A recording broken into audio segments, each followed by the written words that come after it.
Non, moi je pense qu'il n'est pas respecté du tout. Donc ici, on se rend compte que, en tous les cas, on essaye, nous, en tous les cas, de faire de la médecine gratuite. Et donc, on a beaucoup de patients. Et donc, ils peuvent se permettre, en tous les cas, de venir plusieurs fois à la maison médicale et pas une seule fois parce que ça coûte trop cher. Ils ont aussi ce suivi parce qu'il y a les médecins généralistes, il y a aussi les infirmières. Et donc, je pense qu'ils sont mieux suivis, ce qui est malheureusement pas le cas partout. Voilà. Déjà, ils parlent souvent aussi avec les accueillants. Donc, nous aussi, on peut se permettre d'avoir un retour vers les médecins, vers les infirmiers ou infirmières, voilà. Et donc, je pense qu'ils sont fort écoutés aussi, que ce soit dans la salle d'attente et chez le médecin ou chez l'infirmière. Donc, il y a vraiment une prise en charge qui, pour moi, est mieux dans une maison médicale.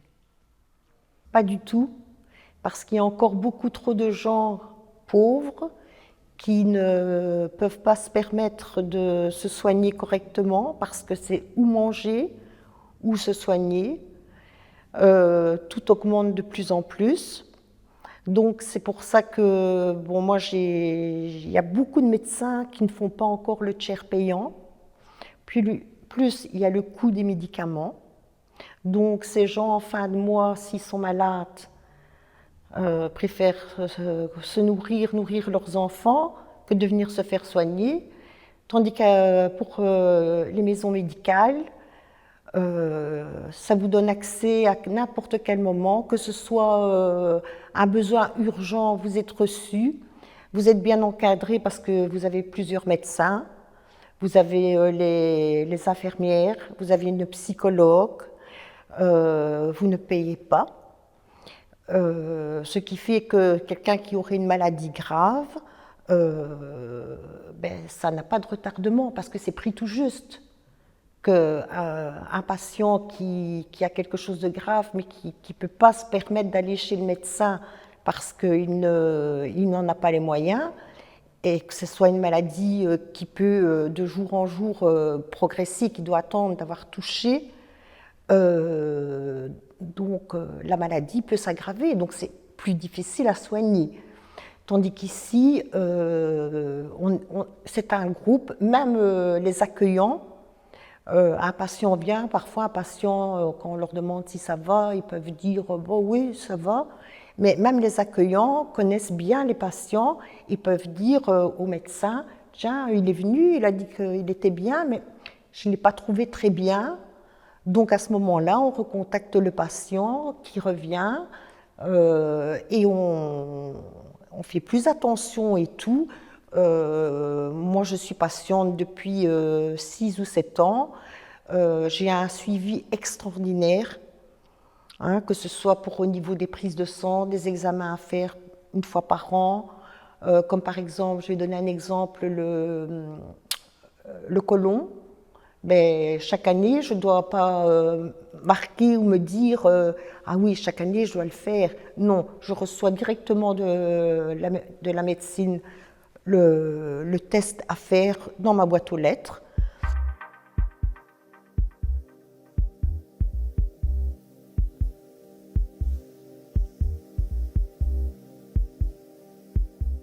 C'est la base.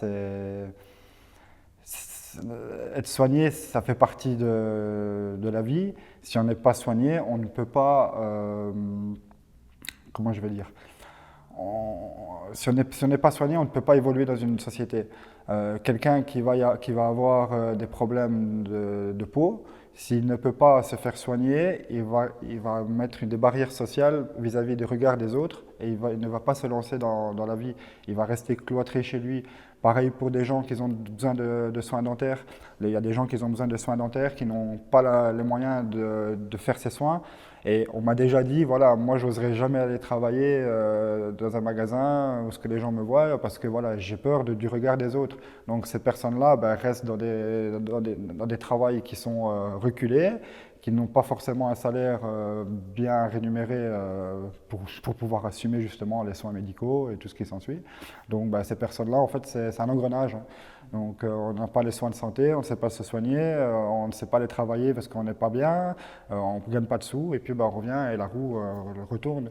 Donc il faut vraiment stopper ça et le fait qu'on puisse avoir des soins gratuits, c'est vraiment primordial. Et la société à l'heure actuelle, pousse à la consommation, donc on parle de l'argent, l'argent, l'argent, l'argent, c'est toujours l'argent qui revient en premier lieu. On a eu une crise sanitaire, on nous dit oui, oui, mais voilà, on va débloquer des fonds, on va débloquer beaucoup de fonds. Bon, il y a des choses qui ont changé, mais voilà, c'est pas... voilà. Il y a des gens qui, pendant la crise sanitaire, il y a des personnes qui ne savaient pas se payer de masques. Donc ces personnes-là fabriquaient des masques en tissu. Voilà, ils n'ont pas spécialement une bonne hygiène de vie, donc le masque en tissu n'était pas forcément lavé régulièrement. Voilà, c'est tous des petits trucs comme ça qu'il faut mettre un halte là et être solidaire surtout pour ces gens-là.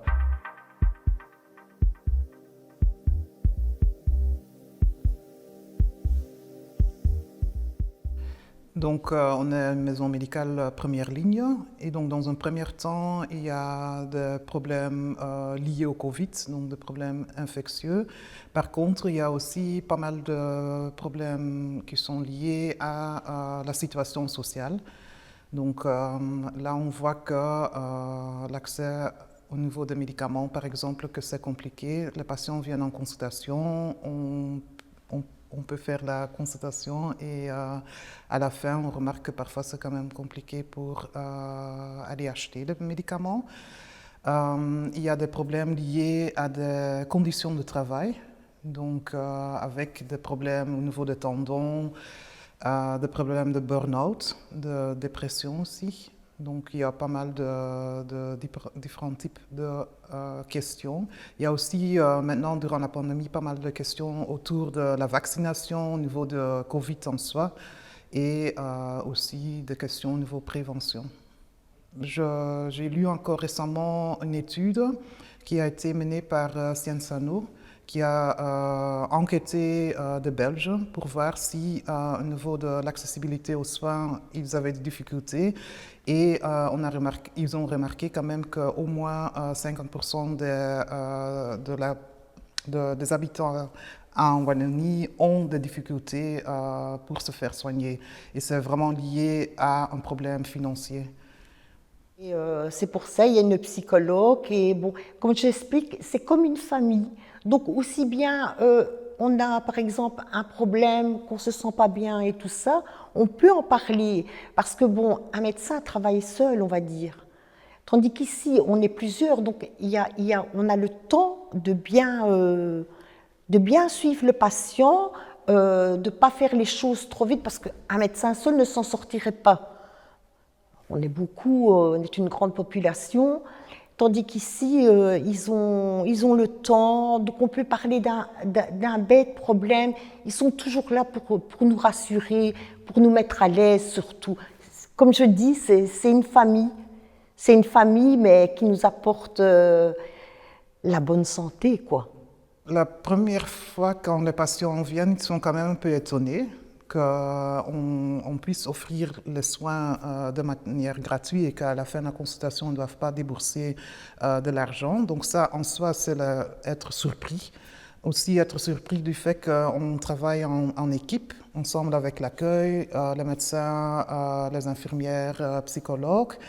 Et alors, au niveau en cours de route de la relation thérapeutique, durant les années, il y a la relation de confiance qui s'installe.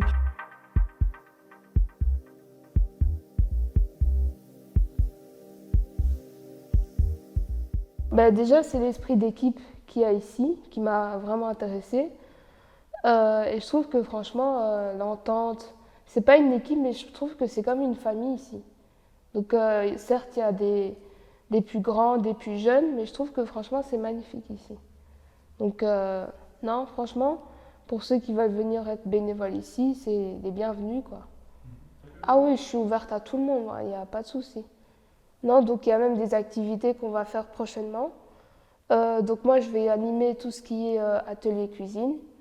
Il y a atelier aussi beauté et des soins. C'est pas que un patient, c'est juste une personne avec qui on échange. Et franchement, on se sent bien ici. C'est très... allez, c'est convivial, je trouve.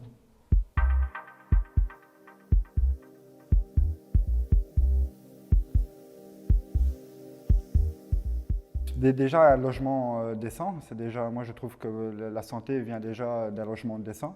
Parce que quand on habite dans des logements insalubres, on rencontre beaucoup de maladies. Voilà, après, ce qu'on pourrait améliorer, ben, c'est aussi au sein de la politique, hein. Les soins de santé sont trop chers. C'est ça le plus important.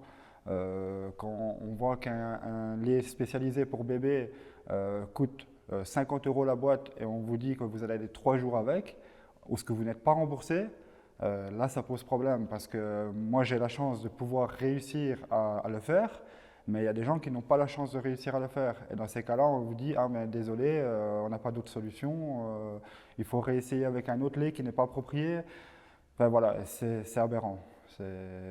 Donc moi je dis qu'il faut absolument que l'État, le politique se bouge pour justement faire changer tout ça. Ben, il y a certains pays où les médecins, les médicaments, c'est gratuit parce qu'ils mettent la santé en priorité. Donc, du moment où l'enfant vient au monde, il est soigné. C'est gratuit. Et ça, je trouve ça magnifique.